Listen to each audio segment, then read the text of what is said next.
Hello everyone, back tuning into today's second video doing GavsWeatherVids Sunday Round Up for today's second video. So it's back. We left off Sunday Round Up last week when we released the NEO forecast winter of 2021. But GavsWeatherVids Sunday Round Up is back this week, and it will be with us now every week right way through till the end of August.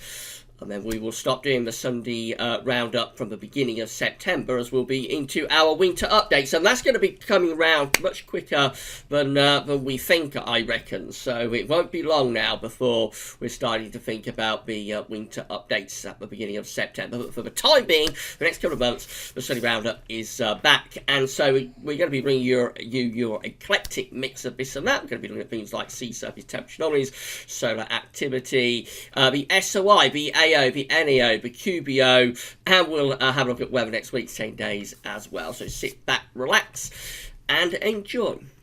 I'm going to start off with some of your pictures, so I'll show you some of those in a moment. Got loads of pictures to show. Can't show everybody's today. I'm going to try and do some more later on in the week, but I'll show you the pictures that have been emailed to us and been shared on our Discord, and then we'll do Twitter and Facebook pictures in a video later on in the week. Right, what else I'm going to tell you? So, the first video released today was the second autumn update. So, that's having a look at spring to autumn data. That'll be placed on the autumn updates page this evening with a written summary. Probably be quite late because I've got a live stream to do at 5 o'clock. So we'll be live streaming from 5. And also I've got the ECMDF Metro France and DWD long range seasonal update being released this afternoon, probably an hour or so after this one. Very busy day at GavsWeatherVids Day. Hope you're enjoying the content. If you are, then please give us a thumbs up on the video. Don't forget to subscribe to the GavsWeatherVids YouTube channel. We're trying to get 7k subs before the end of the summer. And let us know in the comments what you think. And thank you so much, everybody, for doing that. As I say, we're going to be live from 5 on YouTube. And hopefully, as long as everything works, across all GavsWeatherVids platforms as well. So that'll be coming up from 5 o'clock, our live stream from 5 o'clock. Right, let's go through some of these pictures then. So first one I'm going to show you is from Dylan Holbrook in Essex. Dylan noticed this very ominous looking cloud. I think Dylan thought that's going to blow up into a thunderstorm, but actually he didn't get any thunder last week. But more opportunities for thunder later on this week, Dylan, as it's going to get hot and then probably a thundery breakdown. So hopefully you'll get some storms in around 5 or 6 days' time or so. This one from Mark Knish up in the Wirral, showing lightning lighting up the night sky. So yeah, there were some big storms in the north and the west of the country in the past few days, of course. This one from Thomas Green in Kings Lynn, showing a proper old storm cloud building up there. And that developed into this, and Thomas tells me that this storm deposited around 3 months worth of rain, I think he said, in the space of a couple of hours. So excuse me, so massive rain in Kings Lynn from that thunderstorm earlier on in the week. And then I've got plenty to show you on our Discord. If you'd like to join the GavsWeatherVids Discord server, then you can find the link within the description with videos at YouTube. So we're a bit behind with these. So this one from Agent Major a couple of weeks ago, showing a lovely sort of view there. So Agent said very dramatic mid-afternoon skies. This one from VXLKS, showing a nice sort of sunset type picture. Moving down, this one is from Gusta R, showing massive hail in Lithuania. I think they've had some big storms in Lithuania over the past couple of weeks, and there was a bit of a tornado as well. So that's showing some tornado damage over there in Lithuania. That was from the 8th of June, I think. Moving down to more recent pictures. So let's come down here. This one from Shiram from the 10th of June, showing a nice, cool, dry evening in Sedgley. That one from James Jukebox with a stormy view of Castle Hill in Huddersfield. That looks like it's a very ominous looking cloud there. This one from Meteodale. This was posted to the Discord on the 11th of June. Not today, but was a spring day on my lane 2 years ago. Beast from the East. Meteodale had that from the Beast from the East. I think Meteodale is in Lincolnshire, so you can imagine Beast properly unleashed there. And also Meteodale showing some noctilucent clouds view from his back garden a couple of years ago. Our good friend James Ackrill always photographing noctilucent clouds, of course. Moving down, we've got Ryan here with a rather ominous looking afternoon sky. That was a big shower and storm coming over there. Shiram showing sunny spells and a warm, humid feel. As I got loads of these shows because we didn't do GavsWeatherVids Sunday Round Up last week, so I am a bit behind with these. This one again from Ryan from the 13th of June. Very showery looking coastline sky there. And moving down to one or two more. So this one is from our good friend Shrine Bruin. Again, rather stormy looking clouds building up over there in Dublin. These ones were from Alex G595. Had some amazing lightning shots on both the 13th and the 19th. Look at that, very dramatic lightning captures there. Wow, that really is very, very dramatic indeed. Thank you, Alex, for sharing those. Look at that, proper old lightning captures there ripping across the night sky. We'll have a look at these, and all you need to do is join the GavsWeatherVids Discord, and you can come and have a look and post your own pictures as well. It's a little bit easier for me if the pictures are posted all in the same place. It means I don't have to go to different platforms and try and find them. So it is quite useful, actually, to post the pictures to the Discord server. That from Agent Major, nice rainbow picture there. Coming to the end of the pictures, I think now. This one from Savvy showing a storm over in North Wales as well. Very stormy looking sky there. I think Savvy had a big storm in North Wales. Yeah, so we've also got Sheeran there showing a fresh evening in Sedgley. And R showing, again, quite a stormy looking skyline through there. Again, that's from Lithuania. A big thank you to everybody for sharing their pictures.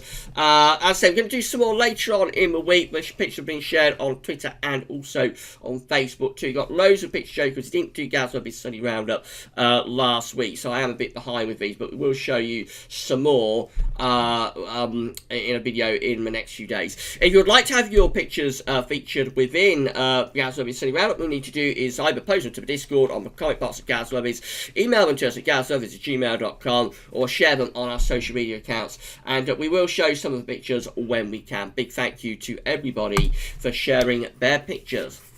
Okay, moving on with Sunday Round Up then, and this Solar Disc is looking on outside disc today from solarham.net. We've got a spotless solar disc today, no sunspots today, so therefore solar activity is at very low levels and is expected to remain at very low levels. This is the GavsWeatherVids solar activity tracker updated by our good friend James Ackrill to the 21st of June to today.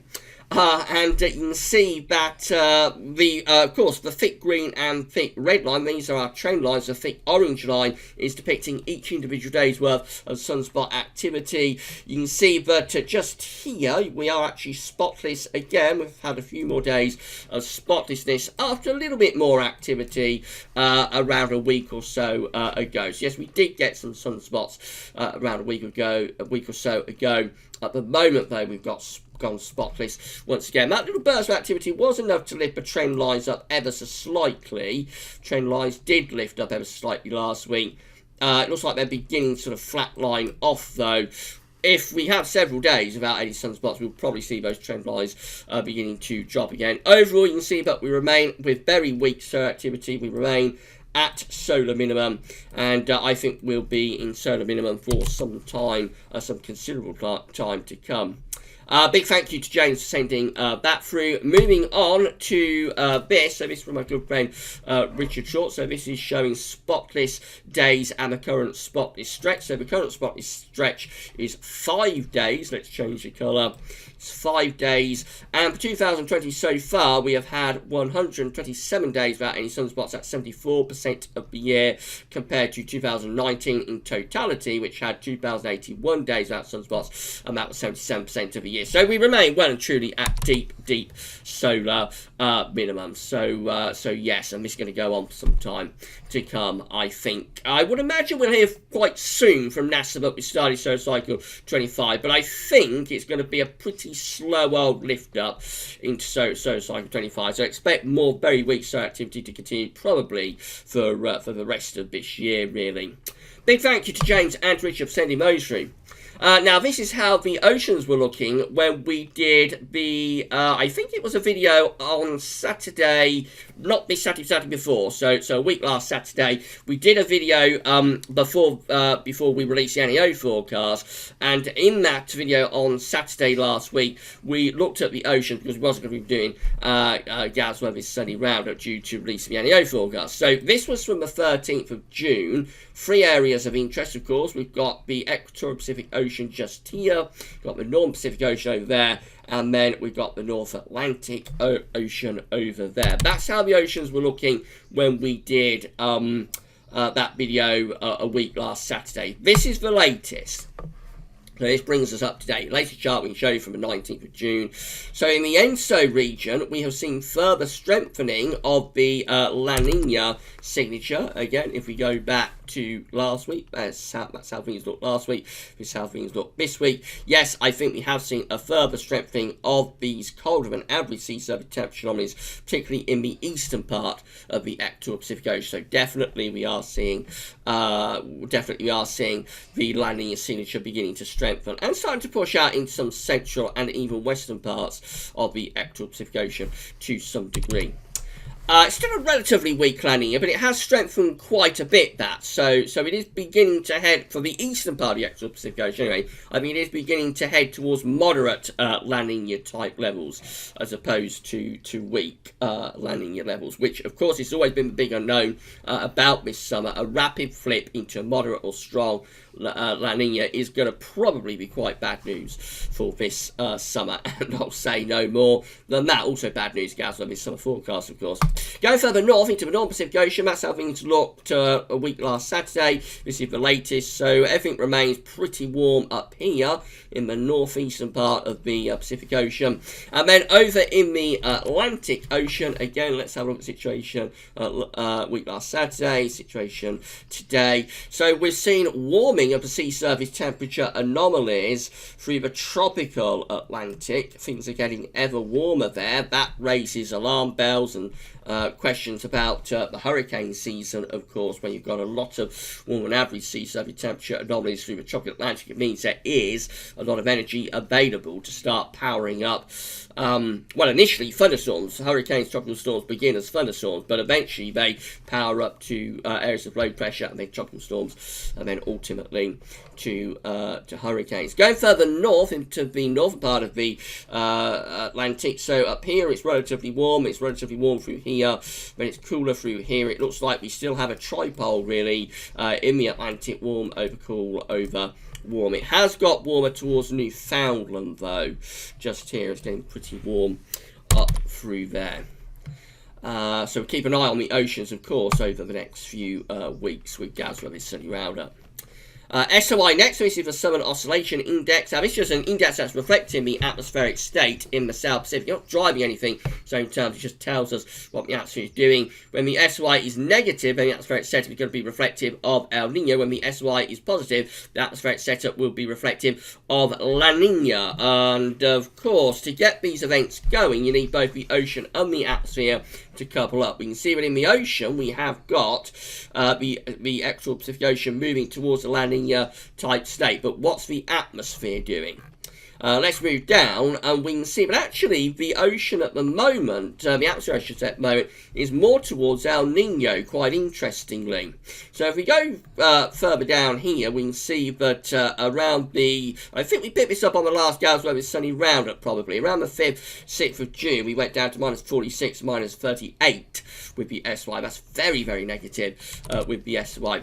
Went a little bit more positive around the 8th, 9th of June. The SY went a little bit more positive then, and the 12th of June too, that went to plus 12.72. But the more recent days, we've had quite a lot of negativity of the SY again over the past week or so. 14th of June down to minus 8, 15th of June down to minus 22, 17th of June down to minus 22, 18th of June down to minus 30, 19th of June down to minus 32, 20th of June excuse me, down to minus 33.95, 21st of June down to minus 14.62. That's the latest preliminary number in for today. They are ahead of us in Australia, of course.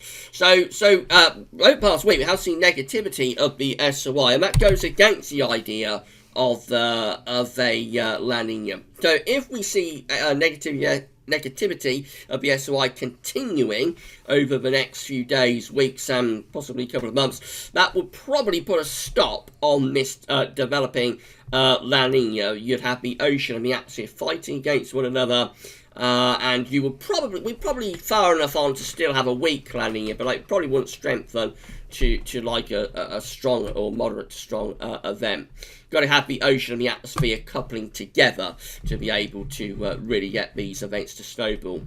CFSV2 is still forecasting a weak La Nina, so the current position, the temperature is on the side, dates in much periods on the bottom. So the current position where we are right now is just here, so we are descending down into La Nina territory. The black dash lines on ensemble mean that's getting us to around 1 degree below average as we go through into sort of the second half of the summer into the early autumn. So that's solid weak La Nina territory. It's under the half a degree below average threshold, so it does get us to La Nina territory, but it doesn't go into moderate or strong La Nina territory. It stays at weak La Nina territory. Some of these ensemble plume members do go down to moderate to strong La Nina territory, but very in the minority.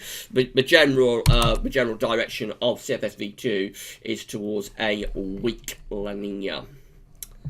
Right, let's move on to Arctic sea ice. Have a look at this for a little while. So this is how the Arctic sea ice extent is currently looking. So this, of course, is the current year. This is 2020 just here. We are into the melt season, well, truly into the melt season for 2020, of course.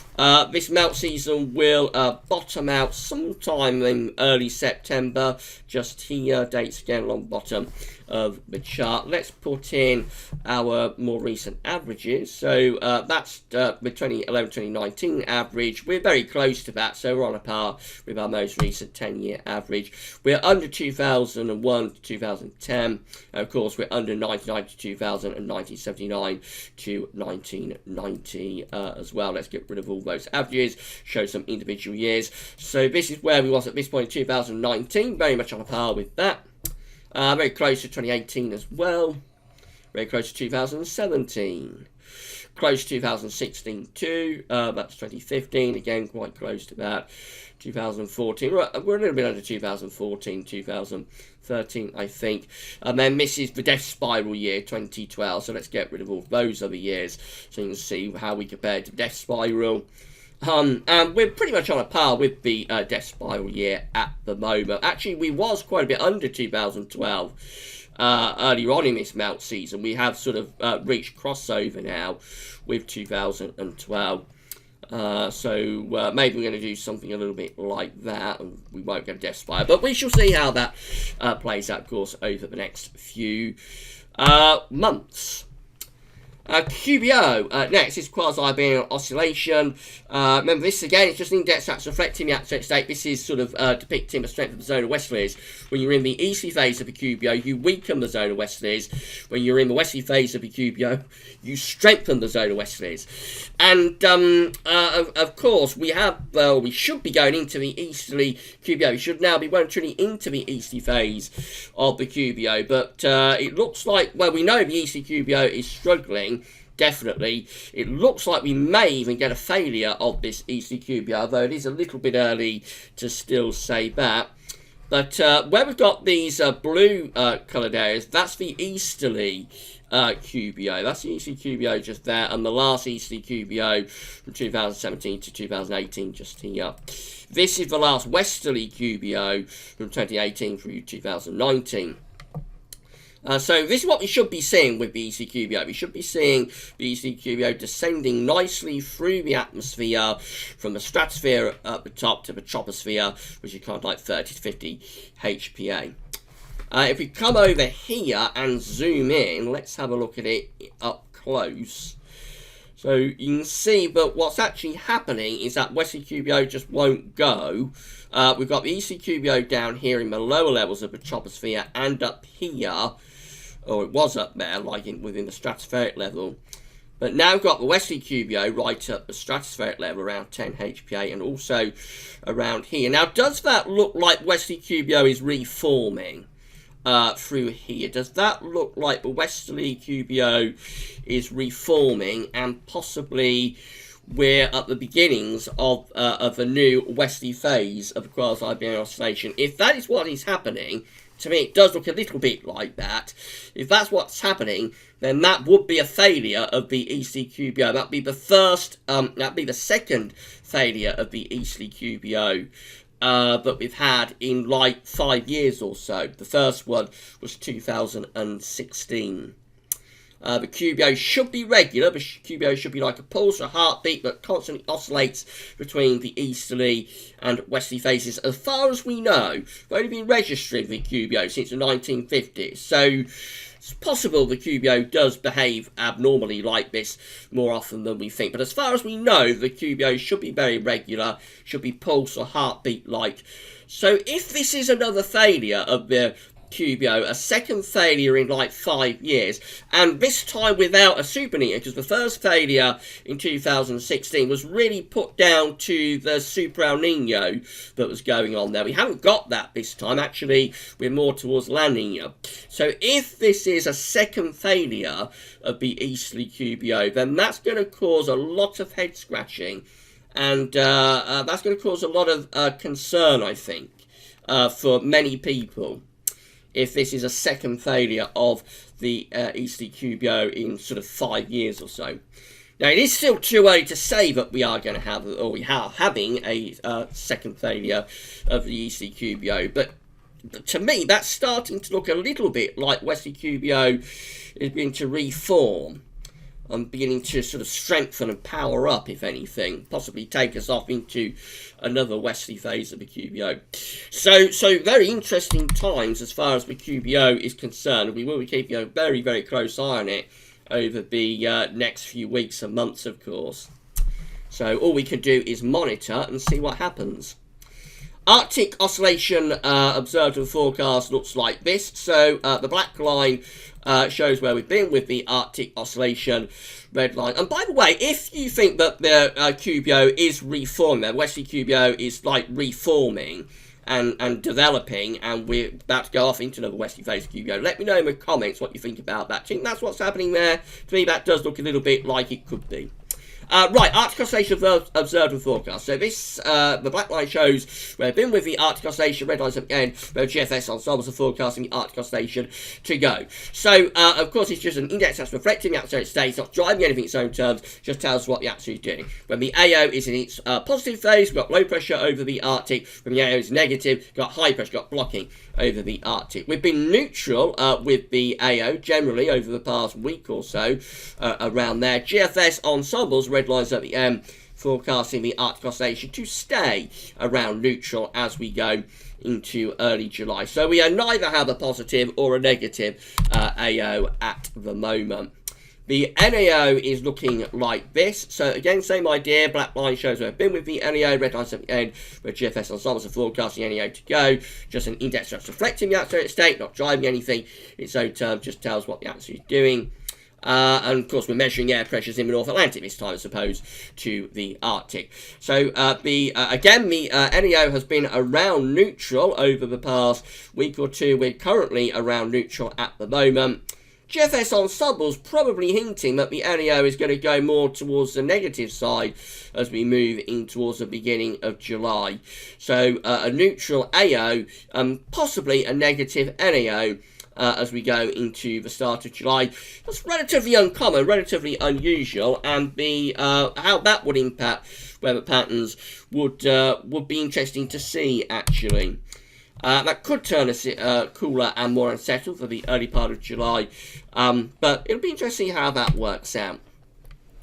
Right, let's do some forecasting for the last 10 minutes then. And we're going to have a look at the GFS upper air temperature and precipitation ensembles for London via all West Central today. So the red line is 30-year upper air temperature average for London.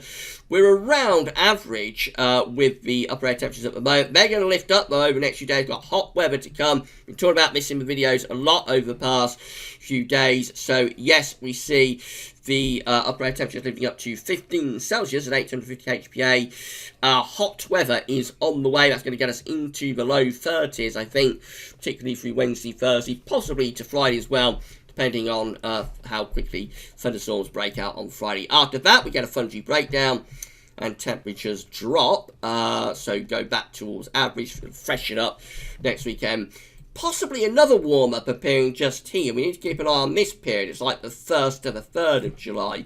That looks like we've got another warm-up appearing, and then potentially another little cool down as we go further on through the first week of July. Overall, it does look quite warm and at times hot in the next week or two.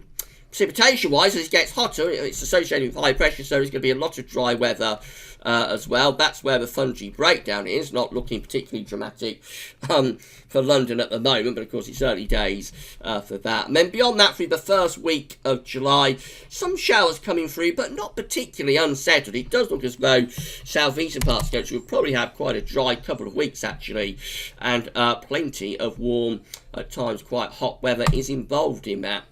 Temperature anomalies from the 21st to the 29th of June are going to be above average by around 2 to 4 degrees. Precipitation anomalies, so a little bit above average for northern parts of the country. You can see the southeast standing out as being a bit drier than average. So actually that London ensemble probably not representative of the rest of the country, really. Most other places are actually looking a little bit wetter there on the anomaly graph. Remember, a lot of that's going to be down to thunderstorms, so when we get a fungi breakdown on Friday. So that remains to be seen, just how extensive any thunderstorms are on Friday. This is how the UK Met is looking for Wednesday.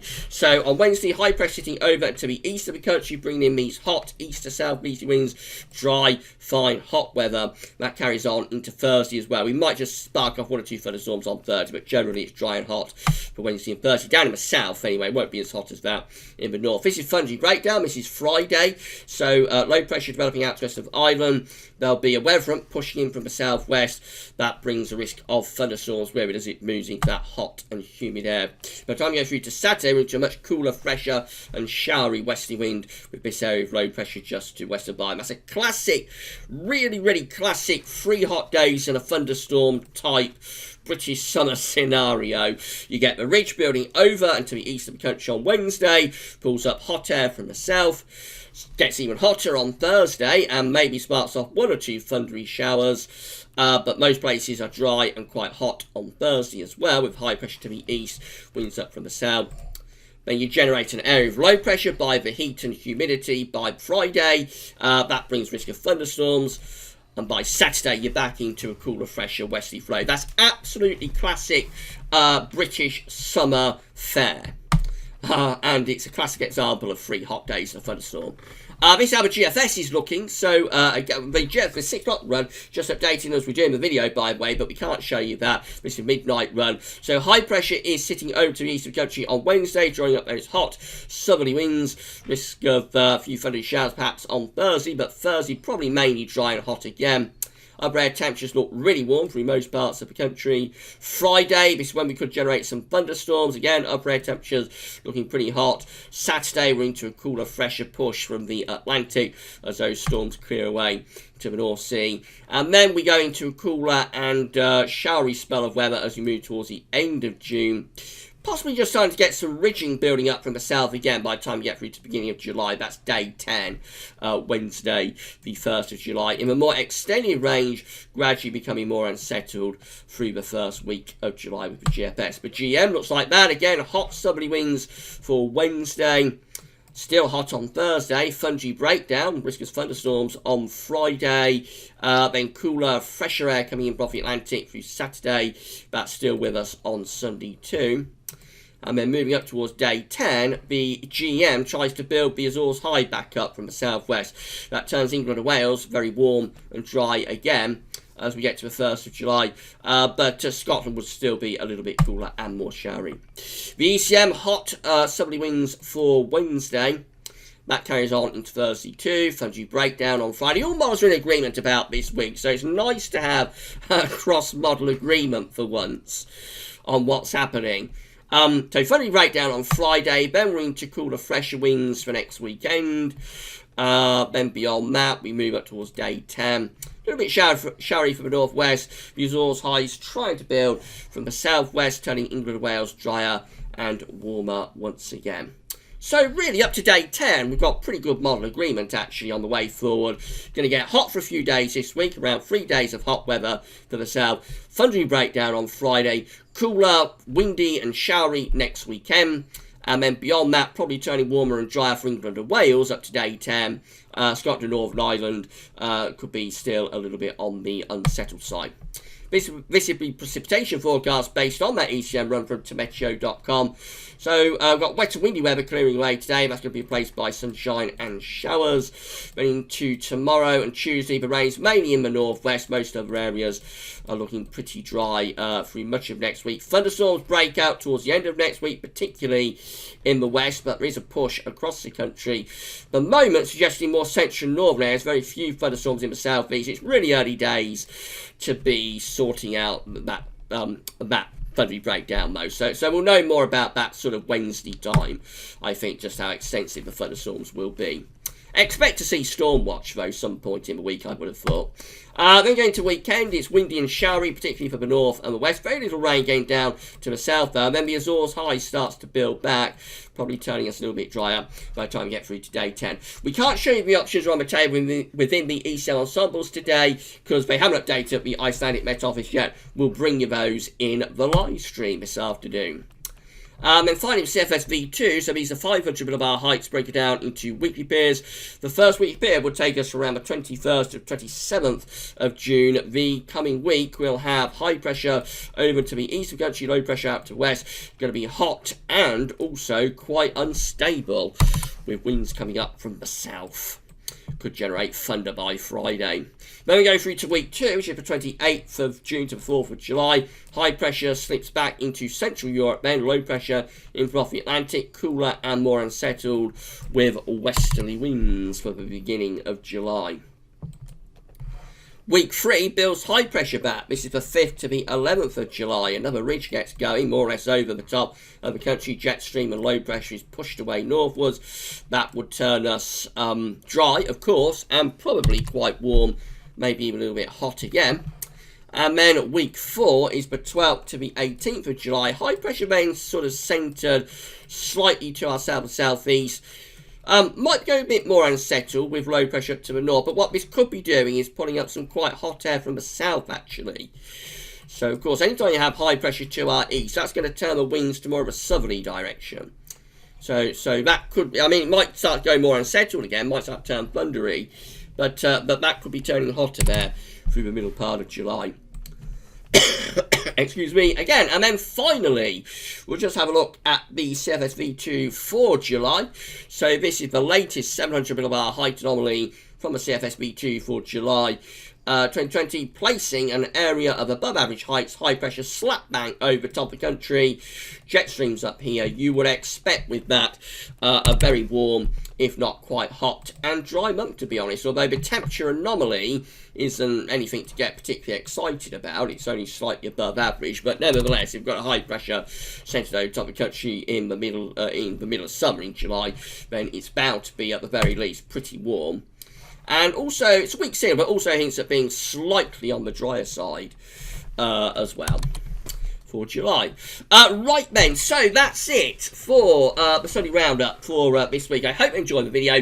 Please give us a like, give us a thumbs up, let us know if you enjoyed it. Tell me in the comments what you thought to the video. What do you think's going on with the QBO? To me, that looks like the Westerly QBO is starting to reform, but again, maybe I'm wrong on that. Let me know what you think about that.